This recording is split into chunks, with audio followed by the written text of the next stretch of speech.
Tiểu Trương, bố tặng con một tờ 10 tệ tiền tiêu vặt. Bố nói là nhặt trên đường. Tôi nhớ rất rõ, mặt sau của tờ tiền đó viết một câu như vậy bằng bút nước màu đen. Tầng 5 có bán hàng đa cấp. Lúc đó tôi đưa tiền cho bố xem. Bố tôi cười nói với tôi, ai biết chữ trên này được viết khi nào. Có lẽ người viết thư đã được cứu từ lâu rồi. Ngay sau đó trên TV xuất hiện một tin tức. Một người đàn ông nhầm vào cửa hàng đa cấp sau khi bị đánh chớt, bị trật sách. Khi còn trẻ, tôi nhìn vào TV, bố tôi cũng đang xem TV. Khoảng 7 giờ tối, bạn tôi đột nhiên rủ tôi đi ăn thịt nướng. Xin lỗi, chúng tôi say rồi. Câu chuyện phía trước là những gì anh ấy nói với tôi sau khi say rượu. Tôi hơi thắc mắc, tại sao anh ấy đột nhiên nói với tôi điều này? Ngay sau đó liền nhìn hắn lấy điện thoại ra, gửi cho tôi 2 bức ảnh trên WeChat. Tôi hơi tò mò, vì vậy, mở điện thoại WeChat, nhìn thấy như tỉnh rượu. Trong khoảnh khắc nhìn thấy, tôi cảm thấy không thoải mái. Đây là 2 bức tranh máu.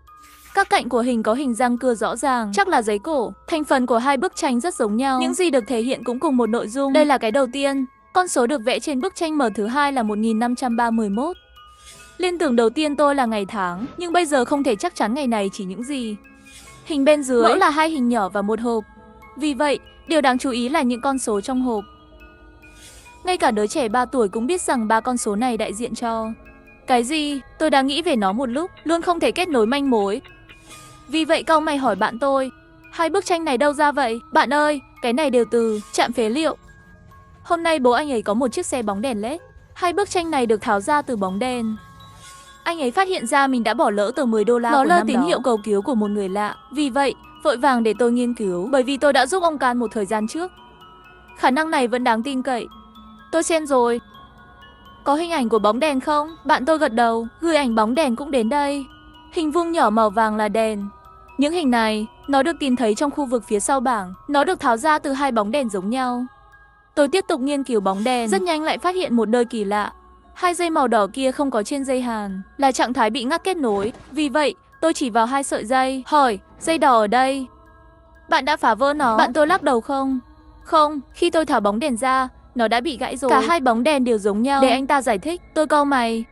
3 bức ảnh này, thực sự có một vài điểm rất đáng quan tâm. Tại sao người vẽ phải vẽ trên giấy vệ sinh? Tại sao phải vẽ cùng một bố cục 2 lần? Tờ giấy được tìm thấy trong bóng đèn. Tại sao dây điện của bóng đèn bị đứt? Người lập kế hoạch là ai? Tại sao hắn lại làm chuyện này? Tôi lấy ra cuốn sổ ghi chép mà tôi mang theo bên người, ghi lại 6 câu hỏi này vào sổ ghi chép, tùy tiện nghiên cứu một tí. Đã qua 1 giờ, mất thêm nửa tiếng nữa để thanh toán, đảm bảo câu trả lời bạn nhận được. Sau khi không có lỗ hổng rõ ràng, tôi đánh thức người bạn đang ngủ trên bàn vì chờ đợi. Bạn tôi dụi mắt rồi hào hứng hỏi, có kết quả? Tôi gật đầu. 2 bức tranh này có vấn đề. Kết luận của tôi là người vẽ tranh đã bị cầm tù. 2 bức tranh này là tín hiệu cầu cứu của anh ấy. Người bạn vui vẻ kết luận. Tôi biết mà, khi tôi nhìn thấy hình ảnh quen thuộc, có cảm giác này, làm thế nào bạn nghĩ ra được? Nói cho tôi biết đi. Từng chút một, tôi đã nói ra lý luận của mình. 2 cái này, cấu trúc của nửa dưới của hình ảnh giống nhau, chỉ là cái thứ hai rõ ràng hơn cái thứ nhất thôi. Chủ nhân đang nói tiếng bản ngữ, không phải là vẽ bậy, mà là cố ý vẽ như thế này. Anh ấy muốn truyền tải một thông điệp nào đó qua 2 bức tranh này. Điều dễ liên tưởng nhất là cầu cứu và tội ác, kết hợp với hình ảnh. Sự điên rồ này giống như một căn phòng. Bên ngoài phòng là kẻ xấu, bên trong phòng là chủ nhân của bức tranh. Rất có thể anh ta bị giam trong một căn phòng nào đó. Bởi vì bị giam cầm, vậy thì anh ta không thể vẽ bình thường được, chỉ có thể viết bằng giấy của riêng mình. Vì sao không viết chữ cầu cứu, mà lại dùng hình minh họa? Vì hắn là trẻ con hoặc mù chữ. Và 1531 trên hình là ngày tháng. Đó là ngày 11 tháng 3 năm 2015. Dây điện bị đứt bóng đèn có thể chứng minh tốt hơn phỏng đoán của tôi. Tôi lên mạng kiểm tra một chút. Dây của bóng đèn được hàn vào. Ít nhất, lực trên 50 mới có thể làm đứt dây điện. Nhưng bóng đèn của bóng đèn này không bị hư hỏng. Dấu vết của bị giật nói rõ dây điện bị hư hỏng không phải do lực bên ngoài gây ra, mà là ai đó đã tháo bóng đèn ra, dùng tay không xé dây điện, vật là đồ nhọn. Dần dần rửa sạch trong đầu tôi. Hắn được đưa đến một căn phòng có nhà vệ sinh, thực phẩm và nước uống, có thể đáp ứng nhu cầu sinh tồn cơ bản nhất của hắn. Hầu hết thời gian tù nhân không ở nhà, hắn có thể tự do di chuyển trong phòng này, nghĩ về cách tự cầu cứu. Nhưng hắn không biết viết. Cuối cùng chỉ có thể chọn vẽ. Nhưng mặc dù bức tranh đã được vẽ, làm thế nào để gửi đi lại trở thành một vấn đề lớn. Lối ra duy nhất trong phòng, đó là cánh cửa có kiểm soát của tù nhân. Nếu bạn muốn gửi bức tranh đi, phải đi qua tay chủ mưu. Vậy thì chỉ có thể giấu tranh ở chỗ chủ mưu sẽ chủ động tháo dỡ gửi đi, đó là bóng đèn. Anh ta nhét bức tranh vào bóng đèn LED khi chủ mưu không có ở đó. Sau đó ngắt kết nối điện và đặt bóng đèn trở lại vị trí cũ, giả vờ không biết gì. Sau khi chủ mưu về nhà phát hiện bóng đèn không sáng nữa. Một bóng đèn bị hỏng là chuyện bình thường. Người thường chỉ có thể mua một cái mới để đổi, sau đó vứt bỏ bóng đèn cũ. Ngay sau đó là bóng đèn bị vứt, bị người ta nhặt bên đường. Tình cờ lại bị cha của bạn tôi thu về. Đây hẳn là vấn đề. Hắn trừng to mắt. Đi thôi, chúng ta nhanh đi báo ông Can đi. Tôi ngắt lời anh ta. Có một câu hỏi tôi muốn xác nhận. Bố bạn lấy đâu ra những bóng đèn này? Hình như vứt đi rồi. Tôi không hỏi nó có liên quan gì. Tôi giải thích với tính khí nóng này. Chủ mưu mất bóng đèn phải ở gần nhà anh ta. Xác nhận thông tin này có thể thu hẹp phạm 6 kiểm tra. Anh ấy chợt nhận ra. Mau cầm điện thoại lên gọi cho bố bạn anh ấy. Sau một câu hỏi đơn giản, bạn tôi cúp máy. Nói đi, bố anh ấy đến lấy từ nhà một ông già đã chết. Đã tìm lại, hắn cũng hỏi địa chỉ nhà ông già. Tôi lập tức đứng dậy đi. Tôi sẽ cùng bạn đi báo ông Can đi. Bạn tôi gọi taxi, mục đích là gần nhà người già. Vào xe bạn rất vui, bao gồm cả kể chuyện thời thơ ấu. Cuối cùng cũng giống như hôm nay. Ngược lại tôi có chút mất mát, bởi vì một số thứ tôi thực sự không thể tự nói với anh ấy. Bức ảnh bóng đèn anh ấy gửi cho tôi. Trên cạnh bên của bóng đèn có đánh dấu năm sản xuất. Trên đấy viết là năm 2015. Nói cách khác, bóng đèn này được sản xuất vào năm 2015. Và ngày được viết trên hai bức tranh đó, ngày 11 tháng 3 năm 2015. Bây giờ là năm 2024, sau 9 năm. Nạn nhân 9 năm trước bây giờ thật sự còn sống sao? Ngoài ra về động cơ phạm tội của người gửi, tôi đoán thế. Hai bóng đèn nhặt được cùng lúc. Nạn nhân không thể làm cùng một lúc, phá vỡ hai bóng đèn. Điều này sẽ khiến chủ mưu nghi ngờ. Cho nên hai đoạn văn này hẳn nó được gửi đi sau một thời gian, có nghĩa là nạn nhân đã sống sót ít nhất vài tháng. Nạn nhân có thể sử dụng bóng đèn để truyền tin nhắn 2 lần. Điều này cho thấy nạn nhân không phải lúc nào cũng bị theo dõi. Nạn nhân, chủ mưu có lẽ có việc phải làm. Kết hợp hai điểm này, chúng ta có thể thử nghĩ về động cơ của chủ mưu. 4 điều phổ biến nhất về tội phạm giam giữ: bắt cóc, báo thù, bảo vệ, tình độc. Nạn nhân bị bắt cóc và giam giữ thường bị trói tay chân, che miệng lại, hoàn toàn mất tự do. Xác suất lớn sẽ không để nạn nhân sống sót quá thời gian 1 tháng, ngay cả khi thời gian sống sót vượt quá 1 tháng, nạn nhân cũng đã bị trơ tán. Hầu như không có khả năng thực hiện kế hoạch. Còn lại là giam giữ, bảo vệ và giam giữ tình dục. Ở đây gần như có thể loại trừ khả năng bị giam giữ bảo vệ. Thường xảy ra với nhà người nghèo, bởi vì không có tiền đưa đến bệnh viện tâm thần. Đó là lý do gia đình nhốt anh ta. Kẻ điên không thể thực hiện một kế hoạch bí mật như vậy. Vì vậy, khả năng giam giữ tấn công tình dục là lớn nhất. Nạn nhân, xác suất là phụ nữ. Hắn đang ở một góc tối nào đó trên thế giới, bị tổn thương về thể chất và tinh thần. Nếu gửi đi vào năm 2015, năm 2024 mới được phát hiện. Sự phát triển của vấn đề có vẻ không như tôi mong đợi. Nếu nói, phần lớn những gì tôi nói đều đúng. Chỉ có một điều tôi nghĩ. Tù nhân đã chết. Khoảng 9:30 tối chúng tôi đến cục hình sự báo án. Sau khi phụ trách, chúng tôi đang kết nối với một ông can trẻ, họ Lưu. Anh ấy rất nghiêm túc sau khi nghe mô tả của chúng tôi. Ngay lập tức sau khi hướng dẫn chúng tôi kiểm tra xong, ông can Lưu để lại điện thoại cho chúng tôi, nói là sau này sẽ liên hệ với chúng tôi. Hơn 10 giờ sáng hôm sau, bạn bè gọi cho tôi, nói rằng nạn nhân yêu cầu chúng tôi gặp nhau. Khi tôi nghe tin này, bộ não rối loạn rồi. Hắn chưa chốt sao? Bạn bè nói trên điện thoại không dễ giải thích. Chỉ cho tôi một địa chỉ, sau đó tôi sẽ đến nơi này trước lúc 12 giờ trưa. Tôi nhìn vào điện thoại, cảm thấy đầu óc mình không thể xoay chuyển được. Buổi trưa tôi tặng theo lịch trình, đó là một quán trà. Họ đang đợi tôi ở đó. Trên bàn trừ bạn bè, còn ngồi một cái người có khí chất, phụ nữ mặc hàng hiệu, trông ngoài 30. Hắn thấy tôi tới, đứng dậy và bắt tay tôi. Tôi họ Ngô, tôi hơi gật đầu. Xin chào, sau khi chúng ta đi khắp nơi, không ngờ gặp người phụ nữ ở đây. Sáng nay tôi nhận được rồi điện thoại của đội trưởng Vương, cục ông Hắn nói có người nhận được bức tranh tôi từng vẽ. Tôi tưởng hai bức tranh này đã bị phá hủy rồi. Không ngờ hôm nay lại có thể nhìn thấy hai bức tranh này nữa. Cảm giác thật tuyệt vời. Bạn tôi trực tiếp lấy hai bức tranh từ trong túi ra, đưa cho chị Ngô rồi. Chị Ngô, chị yêu cầu tôi mang hai bức tranh đó đến đây. Kết quả nhìn một cái, trên mặt lại xuất hiện một chút khó khăn. Nhận thức được sự thất vọng, sau đó nhanh chóng đặt bức tranh. Cảm ơn, tôi muốn cất hai bức tranh này đi. Nó là bằng chứng cho thấy tôi đã từng dũng cảm và mạnh mẽ. Tôi nhìn trang điểm của cô Ngô, tò mò hỏi một câu, bạn có thể cho tôi biết chuyện gì đã xảy ra không? Làm thế nào bạn được cứu? Người phụ nữ nhớ lại những vết sẹo đói, nói ra Thác là đứa trẻ trên núi. Cha mẹ nghĩ con gái học phí tiền, chuẩn bị để cô ta ở nhà làm công việc nông trại vài năm, sau đó kết hôn sớm. Hắn không cam lòng sống cả đời như vậy, vì thế chạy trốn vào thành phố, chuẩn bị tự mình kiếm việc. Không ngờ sau khi ra khỏi nhà ga, bị tên khốn đó lừa về nhà.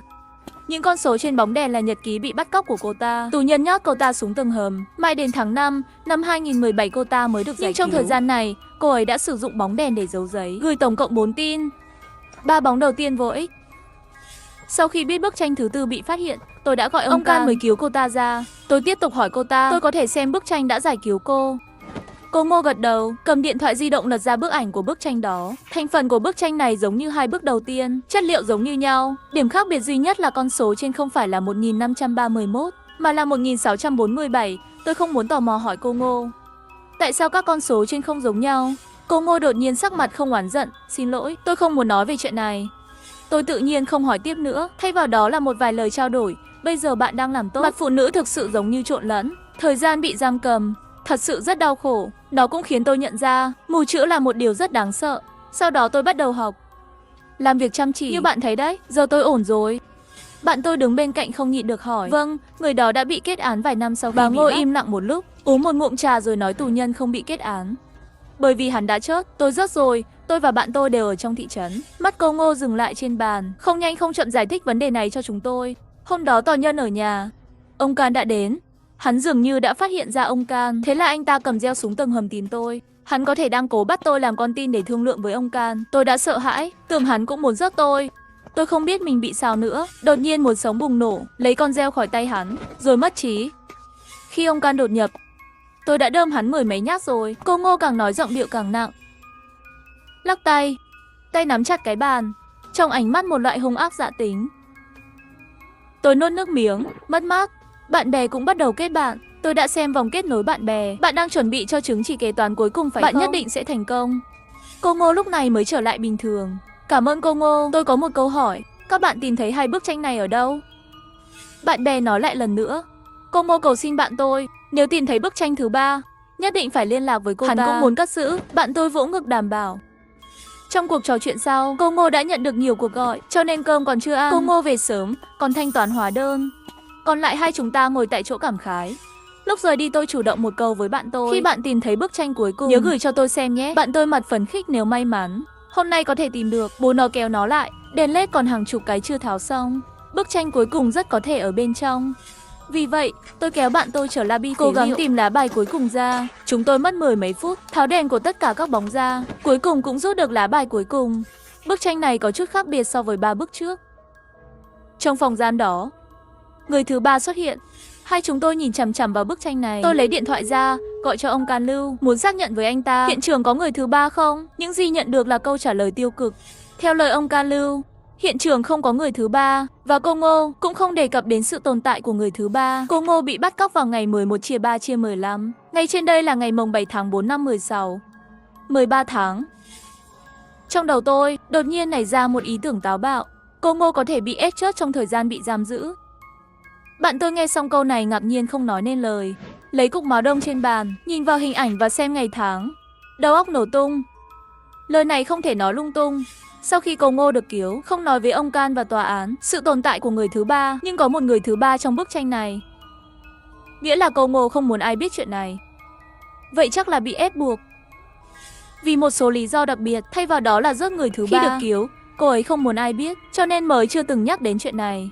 Tôi vội vàng hỏi. Bạn nhanh chóng hẹn cô Ngô đi. Chúng tôi trả lời trực tiếp cho cô ta. Sau đó tôi muốn hỏi cô ta về đứa bé.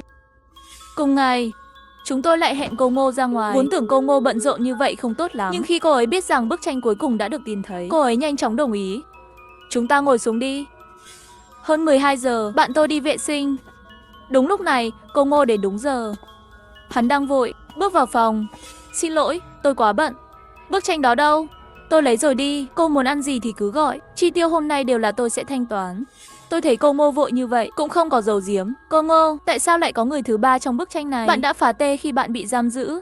Cô Ngô nghe được lời tôi nói đầu tiên là sửng sốt, rồi bật cười. Tôi chưa từng có con. Người thứ ba trong bức tranh là tưởng tượng của tôi. Lúc đó tôi bị nhốt ở đó một mình, không có cửa sổ, không biết thời gian, không biết ngày đêm.